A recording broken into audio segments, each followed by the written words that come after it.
Déjame orar. Señor Jesús, damos toda la gloria y toda la honra. Te pedimos, Espíritu Santo, que seas tú el que nos hable hoy, que sea tu palabra predicada fielmente y que hoy podamos nosotros crecer espiritualmente, que tu corazón, Señor, se refleje en el nuestro. Gracias, Padre, te damos en el nombre poderoso de Jesús.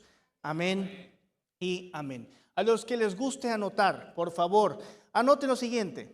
Efesios capítulo 3 se divide en tres, o lo podemos dividir nosotros en tres partes. En tres partes. ¿En cuántas partes, iglesia? De tres partes. La primera es el del versículo 8, o sea, del versículo 1 al 10, pero más que nada el énfasis es en el 8, el 9 y el 10. ¿En cuáles son el énfasis? En el 8 y en el 10 se demuestra el poder de Dios hacia las tinieblas. En el segunda parte, o la segunda estructura que vamos a hacer hoy, que es el versículo 13, se habla sobre el sufrimiento de los siervos. Y el punto número 3, o la tercera estructura que podemos nosotros hacer, es el poder sobrenatural de la oración, que vemos del versículo 14 al 21. Recuerden que Pablo envió Efesios, que es una carta conocida como cartas de ¿qué? De la prisión. Sí, se están acordando, cartas de prisión. ¿Y se acuerdan cuáles son las 4 cartas? Y Filemón. Y Filemón. Filipenses,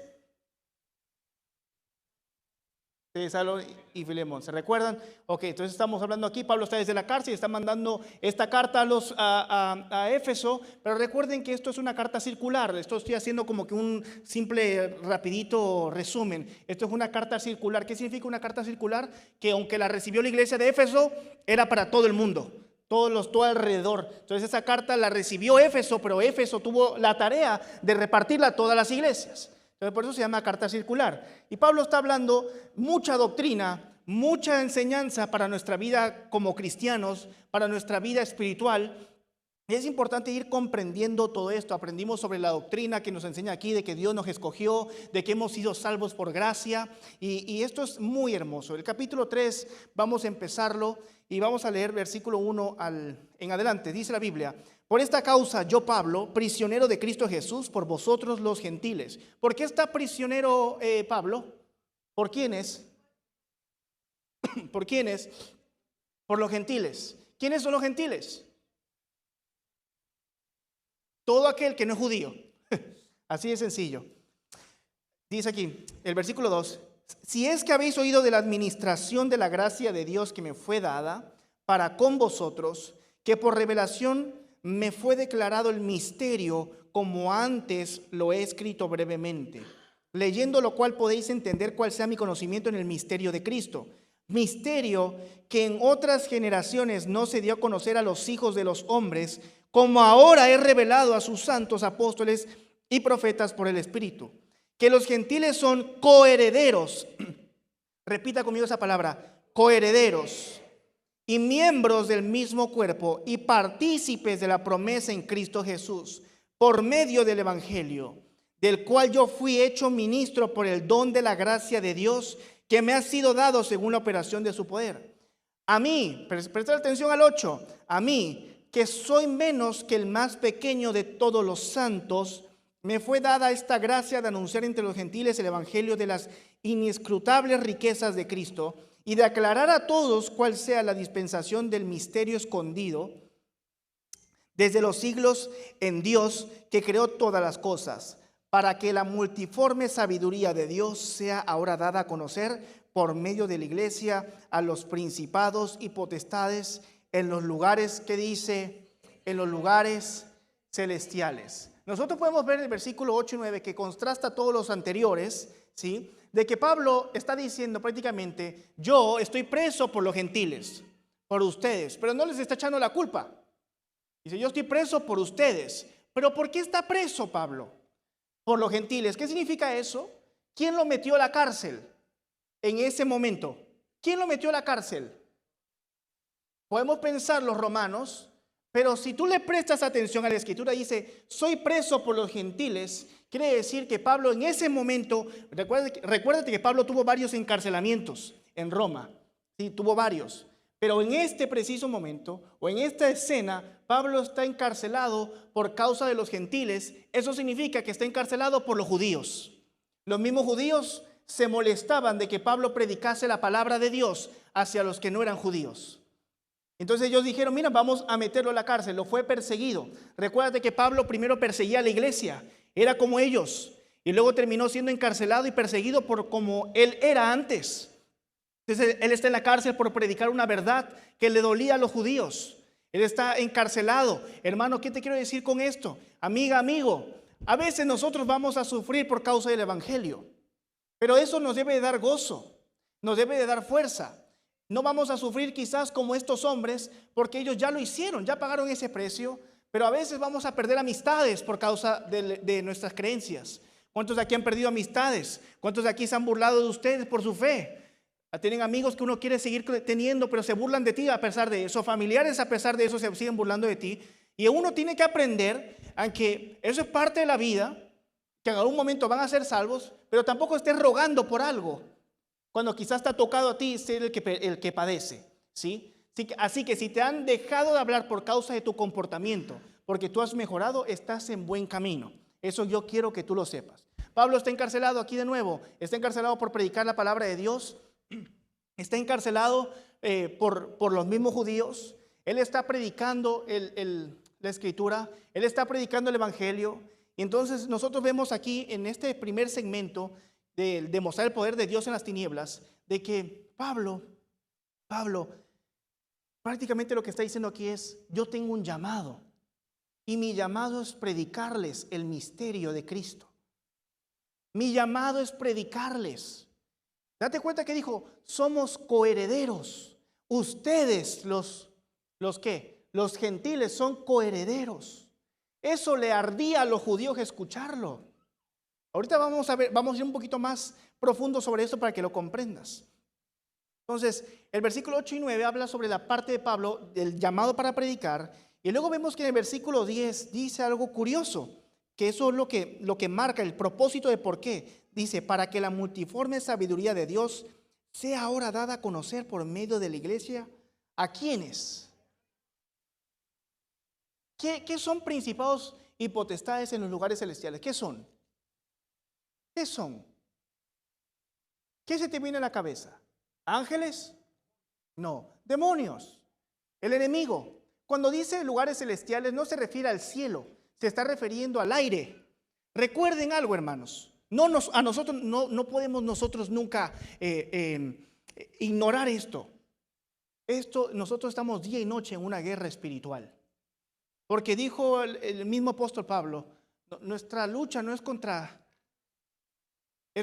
principados, huestes.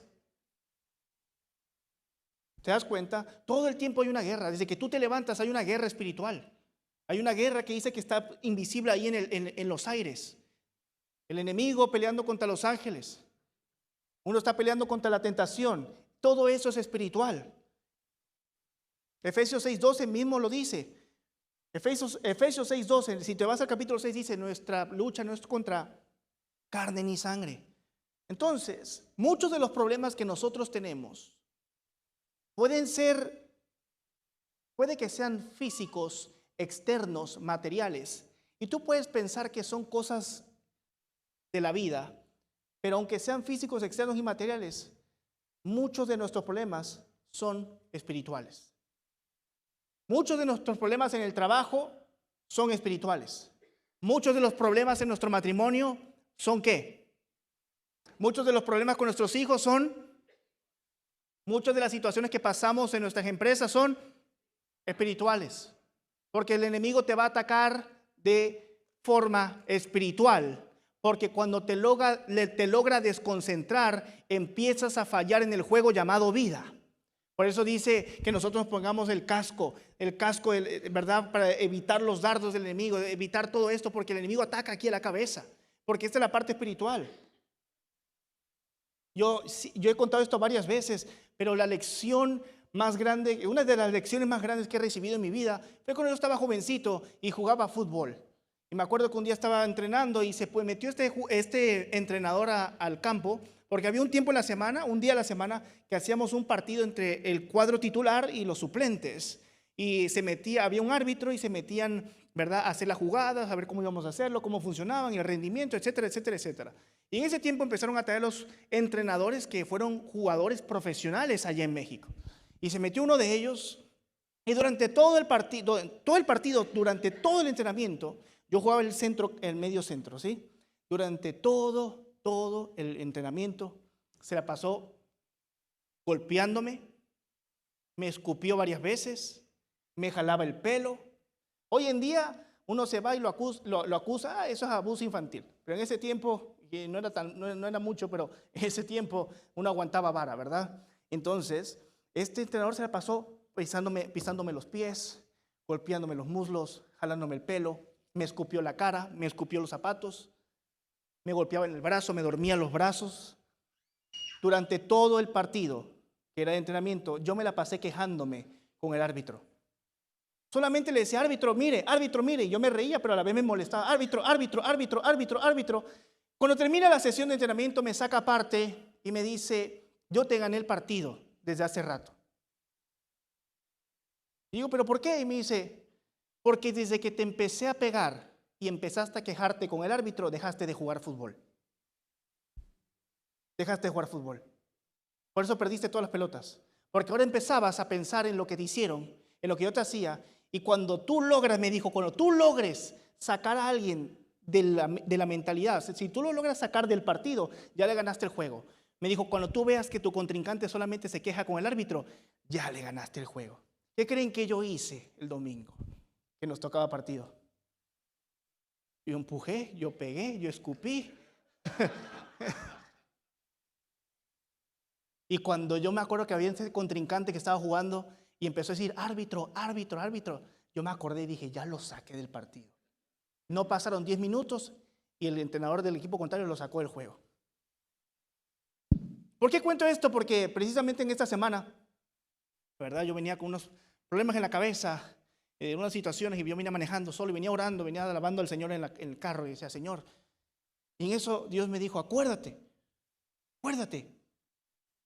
no te saquen del juego. Más importante el reino. Que los problemas no te saquen del juego. Eso es lo que quiere el diablo. El enemigo lo que quiere hacer es meterte a la cabeza espiritualmente que tú estás mal, que no se va a poder, todo el tiempo vas a andar cargado.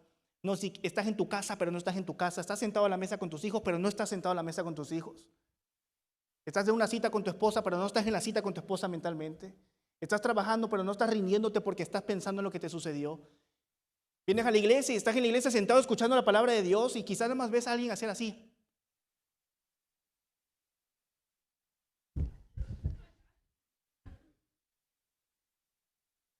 Pero lo ves, pero en tu mente no lo estás escuchando tus problemas. Que lo que el enemigo hace es atacarte espiritualmente de esa forma para sacarte del juego.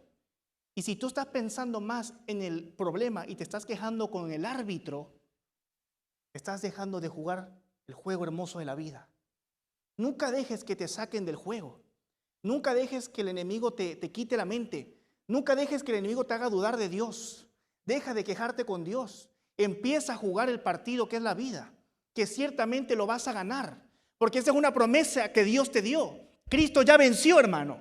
¿Cuántos saben que Cristo ya venció? Entonces ponte a jugar el partido porque Cristo ya venció y tú estás del equipo de Dios.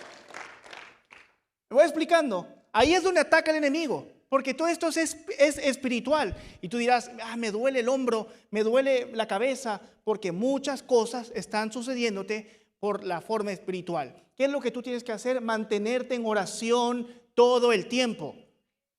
Buscando al Señor todo el tiempo. Yo creo que lo estoy predicando a este lado porque aquí están diciendo amén. Buscar al Señor todo el tiempo. ¿Sí? Buscar a Cristo en todo momento. Porque de esa forma tú ganas la batalla que está en la cabeza. Entonces recuérdate que muchos de los problemas que tenemos, quizás tú dirás, pero son físicos, pero son materiales. Realmente la raíz del problema son espirituales. Pero hoy tú vas a ganar esa batalla en el nombre poderoso de Jesús. Tú vas a salir de aquí victorioso, con fuerza y con esas ganas y con esa victoria en el nombre poderoso de Jesús. ¿Sí? Ahora vamos a a ver estas tres cosas mencionadas en el versículo, en la escena número 1, ¿sí? De que, ¿por qué tiene que ver esto con demostrar el poder de Dios a las tinieblas? Versículo 8, recuerden que se habla de las riquezas de Cristo. Versículo 9 se habla del misterio revelado. Y el versículo 10 se habla de una guerra contra los demonios. Presta la atención a tu Biblia y marca esos tres versículos. 8, 9 y 10. Mientras yo estudiaba me preguntaba, ¿cuál es la relación entre estos tres para demostrar el poder de Dios contra las tinieblas? ¿Cuál es la relación? Es un capítulo un poquito difícil de escudriñar. Y la respuesta la vemos en lo que se llama el misterio revelado. ¿Por qué estas tres cositas, riquezas de Cristo, misterio revelado, la guerra contra los demonios? ¿Qué tiene que ver esto? ¿Qué tiene que ver esto con pelear con las tinieblas? ¿Qué tiene que ver esto con la guerra espiritual? ¿Qué tiene que ver esto con la guerra que hay allá, que está sucediendo allí en los cielos? En el aire, por así decirlo. Como te dije, es el misterio revelado. ¿Y dónde vemos la respuesta? En el versículo 6. Así que ve ahí mismo arribita y lee el versículo 6 conmigo. Dice la palabra de Dios, que los gentiles son coherederos y miembros del mismo cuerpo y copartícipes de la promesa en Cristo Jesús por medio del evangelio. Ese es el misterio revelado. Ese es el misterio revelado, en la escritura lo dice. ¿Qué tiene que ver todo esto? ¿Por qué hay guerra contra las tinieblas? Porque hay un misterio. ¿Cuál es ese misterio? El evangelio. ¿Por qué Pablo estaba encarcelado? ¿Por quién estaba Pablo encarcelado? ¿Por los qué? ¿Por los judíos. ¿Por qué lo encarcelaban? Porque predicaba el misterio, diciéndole a todos los demás, lo que le pertenece a los judíos también les pertenece a ustedes. Por causa de Cristo, por causa del evangelio, Pablo se paraba y no le importaba que lo fueran a matar, y él decía, somos coherederos del reino de los cielos. Y esto debe ser una predicación y un verso que nos debe alegrar a nosotros, porque muchas veces se habla de decir, somos hijos de Dios, somos coherederos del reino de los cielos, nosotros somos herederos de Dios, nuestro Padre es el Dios de toda el oro y la plata, debemos de creérnosla. Pero hermano, debes de comprender que eres coheredero de verdad y que muchos apóstoles, es más, todos los apóstoles dieron su vida para predicar esa misma verdad, que es el misterio de Cristo, que no había sido revelado desde la antigüedad. Date cuenta que dice Pablo, no había sido revelado desde la antigüedad. No se había dicho, pero ahora sí se dijo. Hay algo que Dios siempre tuvo, un misterio desde el principio de la creación de la tierra, y es de que todos son sus hijos. Todo aquel que lo busca, todo aquel que se somete a Él, todo aquel que lo acepta como su Señor y Salvador, es su hijo, y por lo tanto es coheredero del reino de los cielos, coheredero de todas las promesas que usted y yo vemos en el reino de los cielos. Y todo es por medio de la fe, porque esto es el evangelio, hermano. En el Antiguo Testamento tú puedes leer un montón de promesas, y mucha gente va a decir, esas promesas eran para esa época, esas promesas eran para ese tiempo. Esas promesas eran para cierto pueblo. Esas promesas fueron para ciertas personas. Los judíos sabían que todas esas promesas les pertenecían a ellos porque era su linaje, porque era su herencia, hermano. Tú sabes que lo que tienen tus papás tú lo vas a heredar, o tú heredas ciertas cosas de tu familia, por así decirlo. Tú sabes, tú vas a casa de tu papá y te sientes como en tu casa. Tú vas a casa de tu mamá y te sientes como en tu casa porque sabes que aunque no es tuyo legalmente, sabes que es tuyo, hay una parte que es tuya, tu familia. Los judíos así se sentían. Todo eso es de Dios, por eso no les importaba buscar a Cristo. Ahí es donde fallaban. Pero date cuenta, los que buscaban al Señor fielmente eran rechazados a cada rato. Pero por causa de Cristo, por el evangelio, hermano, diga conmigo evangelio, por el evangelio, Cristo nos hizo coherederos de los judíos. Las promesas que están en el Antiguo Testamento, tienes que aprender a arrebatarlas para tu vida. Todo lo que tú ves en la Escritura, desde el Antiguo hasta el Nuevo, esas promesas que tú veas, que tú leas, que tú escuches, tienes que creértelas y tomarlas para tu vida. Que nadie te venga a decir a ti, no, es que tú tienes que pertenecer a tal secta, a tal religión, tú tienes que ser judío, tú tienes que hacer eso, tú tienes que hacer el otro, tú tienes que ser de tal denominación. Mentira, tú eres hijo de Dios. Tú amas al Señor, tú eres hijo de Dios, eres coheredero de sus bendiciones. Así que todas esas promesas tienes que creértelas para tu vida. La promesa de Nehemías, yo y mi casa serviremos al Señor, tienes que adaptarla para tu vida porque eres coheredero de esa promesa. Todas las promesas que vemos de abundancia tienes que adaptarla para tu vida. Pero pastor, eso fue dado a los judíos, pero adáptala para tu vida, porque ¿qué está diciendo la Escritura? Que hay un hombre que estuvo encarcelado porque estaba predicando una verdad, y la verdad era: somos coherederos del reino de los cielos. Somos coherederos, así como los judíos, somos coherederos de las bendiciones de Dios. Tú tienes que saber que hay bendición en tu vida y tienes que aprender a adaptarla y arrebatarla y creerla y vivirla y comportarte como tal.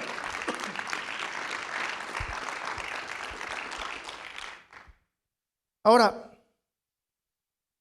esta relación la vemos en el versículo, en el 8, todo esto, porque dice: a mí que soy menos que el más pequeño de todos los santos, se refiere a los apóstoles, soy el menor de los apóstoles, me fue dada esta gracia de anunciar entre los gentiles el evangelio de las inescrutables riquezas de Cristo. Diga conmigo, riquezas de Cristo. Él está diciendo: estoy encarcelado por ustedes, porque les estoy profetizando que hay unas riquezas. ¿Cuáles son las riquezas? Toda la herencia. ¿Te estás dando cuenta? Estás macheando el versículo. ¿Cuáles son las riquezas? Dice la Escritura, en Efesios, ahí en el versículo 8. ¿Cuáles son las riquezas de Cristo? La vida eterna y las promesas desde el Antiguo Testamento y del Nuevo hasta hoy. Esas son las riquezas. Entonces dice aquí, te das cuenta, dice que fue por el Evangelio, y esto tiene que ver, ¿por qué? Porque el Evangelio se predica, y Pablo y los apóstoles lo predicaban de la siguiente manera. ¿Cuál es el Evangelio? Por así decirlo. Mucha gente dirá la Biblia, el Nuevo Testamento, pero no. El Evangelio consta de 4 puntos. Número 1, Dios nos amó tanto que nos creó a su imagen y su semejanza. Número 2, el hombre no amó a Dios y prefirió el pecado, y fuimos muertos por nuestras transgresiones. Fue cuando caímos en el pecado. Número 3, Dios nos amó tanto que Juan 3:16 dice que Dios envió a su Hijo unigénito a morir por nosotros, para que todo el quien Él crea tenga vida eterna. Y el punto número 4 es nuestra respuesta. Nosotros decidimos si seguimos al Señor o no, pero el Evangelio está puesto en el punto número 3, donde dice: Cristo murió por tus pecados y por mis pecados, para que nosotros pudiéramos ser herederos. Por eso dice que Cristo nos compró en la cruz. Cristo compró a todos nosotros en la cruz. Y eso debes de saber, que eso crea un valor en tu vida. Tú tienes que saber que eres una persona valiosa, que eres una persona que trae unción, que eres una persona que está bendecida, que eres una persona que tiene poder, que eres una persona que cuando habla las cosas suceden, que eres una persona donde tú pisas hay bendición. Como aprendimos cuando estábamos estudiando Efesios 2, que nosotros acarreamos bendición. Y explicaba, les ha pasado cuando uno va a un restaurante vacío y tú vas y compras y de la nada te sientas y la gente empieza a llegar, porque tú trajiste la bendición a ese lugar. Eso es la realidad. Entonces tú tienes que saber eso, comportarte como eso, porque eres especial para el Señor. Tú estás aquí porque Cristo te ha llamado. Y lo que aprendimos el día del domingo, si Dios te llamó es porque puso un llamado de grandeza en tu vida. Dios nunca va a dar llamados pequeños, porque Dios no es pequeño. Dios no es pequeño. Dios siempre va a dar llamados grandes, porque Dios es intrínsecamente grande. Entonces date cuenta, Cristo murió por ti y por mí. Murió con amor. Pero Cristo necesitaba morir para que tú y yo tuviéramos estas riquezas, para que tú y yo pudiéramos heredar heredar toda esta riqueza, para que tú y yo pudiéramos adoptar toda palabra o toda promesa que está en la Biblia. Ahora, ¿qué tiene que ver esto con todo el enemigo? Y lo vemos en la última parte otra vez del versículo 6. Dice: y copartícipes de la promesa en Cristo Jesús por medio del Evangelio. ¿Por qué tiene que ver? ¿Qué tiene que ver todo el Evangelio con las riquezas y con la guerra espiritual? Efesios 2, vete al capítulo 2 en tu Biblia, que eso fue lo que estudiamos en la segunda parte, y mira el versículo 3. Dice el versículo 3, entre los cuales también todos nosotros vivimos en otro tiempo en los deseos de nuestra carne, haciendo la voluntad de la carne y de los pensamientos, y éramos por naturaleza hijos de la ira, lo mismo que los demás. ¿Qué significa? Éramos zombies. Estábamos muertos en nuestros pecados, muertos en nuestras transgresiones. Pero para que tú y yo pudiéramos vivir, primero tenía que morir el Cordero de Dios. Cristo tenía que morir para que el Evangelio fuera fuerte. Por eso el Evangelio tiene poder. Por eso el Evangelio solito se defiende. Por eso cuando uno predica de Cristo, la gente puede recibir a Cristo. No necesita ser un buen predicador, no necesita tener buena labia, simplemente necesitas predicar fielmente el Evangelio y Cristo mismo cae en el corazón, llama a la gente, llama a los suyos y los salva y los restaura, hermano. Por eso el Evangelio tiene poder, porque Cristo murió, resucitó. Entonces, cuando tú predicas el Evangelio, hay una guerra espiritual. Porque hay gente que no conoce al Señor. Y cuando no conocen al Señor, están reacios a la palabra de Dios. Te miran mal, te critican. Es una guerra espiritual, pero el Evangelio tiene poder. Cristo murió. Entonces, si Cristo murió, esto es una guerra espiritual, porque cada vez que se habla el Evangelio, está habiendo vida, está habiendo resurrección. Éramos muertos, pero cuando recibiste el Evangelio empezaste a vivir. Eras un zombie, antes tú ibas a una tienda, comprabas algo y no pasaba nada, pero hoy vas a una tienda, compras algo y bendices a todo el sitio. ¿Te das cuenta? Antes te pasaba un problema y te ahogabas en un vaso de agua, ahora te pasa un problema y celebras porque sabes que es una victoria y que el Señor te está promoviendo. Antes estabas muerto, pero ahora estás vivo. Antes tenías tu matrimonio muerto, pero hoy lo tienes más vivo que nunca, mejor que cuando eras novio con ella. Te vas dando cuenta, uno está muerto, pero Cristo nos resucita por medio del Evangelio. Esto es una belleza y esto es algo que nosotros debemos de estar comprendiendo completamente. Siempre que nosotros vayamos a leer la Biblia, siempre recuérdate que todo lo que tenemos es por la muerte de Cristo. ¿Sí? Éramos muertos, éramos zombies, pero ahora como estamos en Cristo Jesús, no sé si me acompañas por favor con un piano para ir terminando. Pero ahora que estamos con Cristo Jesús, estamos vivos, tenemos fuerza, tenemos poder, somos coherederos. Y con esto yo pongo un piano, por favor, y después hacemos esa canción. Me gustaría que podamos nosotros orar hoy con esta canción que venía pensando hoy. Pero piense conmigo por un momento. ¿Cuántos de aquí dicen, yo he nacido de nuevo? Uy, eso quedó perfecto, Ian. Literal. Alzamos la mano al mismo momento. ¿Cuántos han nacido de nuevo? Yo te pregunto entonces, si tú has nacido de nuevo, y hemos estudiado Efesios ahorita mismo 3, y te está diciendo un apóstol que está encarcelado por causa de nosotros. Dice, estoy encarcelado por ustedes. Pero no se espanten, es para la gloria de ustedes. Eso está diciendo él al principio. Estoy encarcelado para la gloria de ustedes.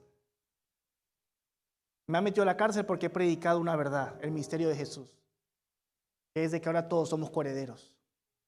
Todo aquel que por la fe lo siga, somos coherederos.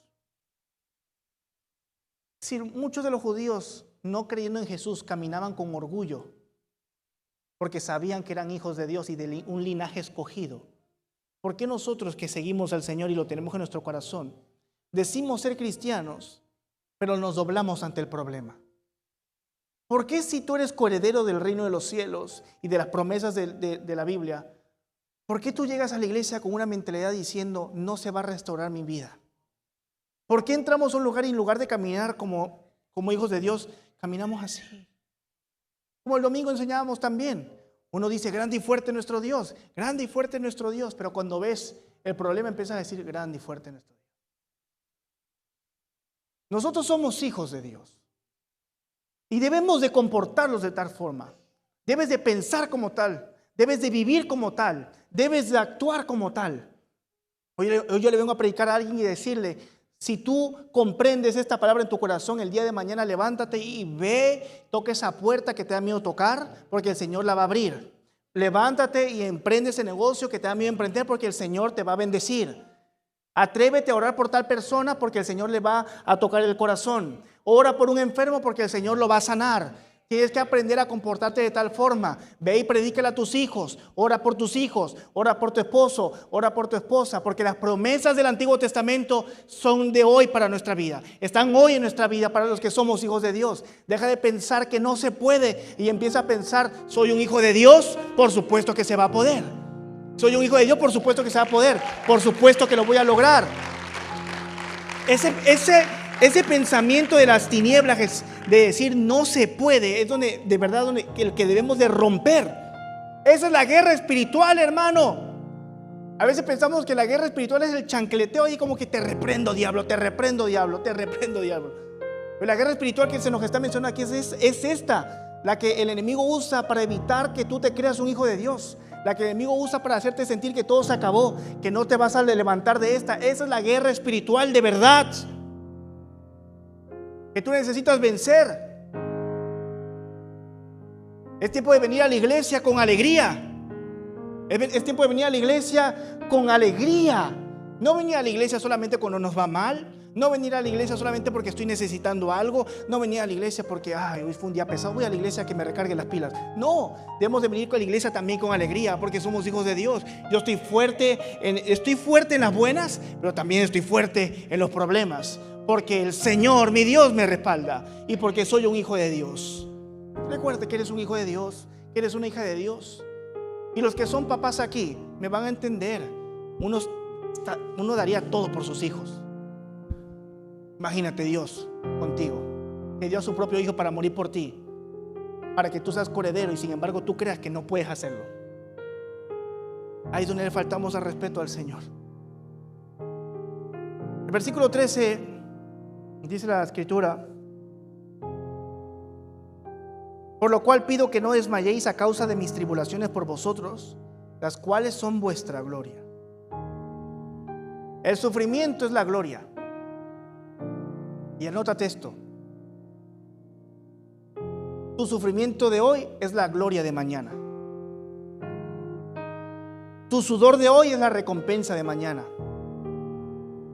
¿Te estás agarrando? ¿Y por qué dice es por causa de vosotros? Es gloria para ustedes. Mi sufrimiento es gloria para ustedes. No se sientan mal por mí. Digan: ay, pobrecito Pablito. No. Mi sufrimiento es la gloria de ustedes. Y esto también es una enseñanza de parte de Cristo. La muerte de Cristo en la cruz es una gloria para nosotros, porque por medio de esa muerte nosotros tenemos vida hoy. Y esto lo aplicamos a nosotros también, los que son padres. Tu sufrimiento hoy es para que tus hijos no lo pasen. Todo lo que todas las veces que has doblado rodillas, el Señor las está escuchando, tus oraciones, para que tus hijos no tengan que pasar lo que tú pasaste. ¿Estás dando cuenta? Lo estamos realizando juntos. Lo que tú sufres hoy, alégrate, porque va a ser la gloria para tus generaciones. Lo que tú trabajas hoy va a ser la gloria para tus generaciones. Alguien sufrió por ti también. Y no solamente tus padres, sino fue nuestro Señor.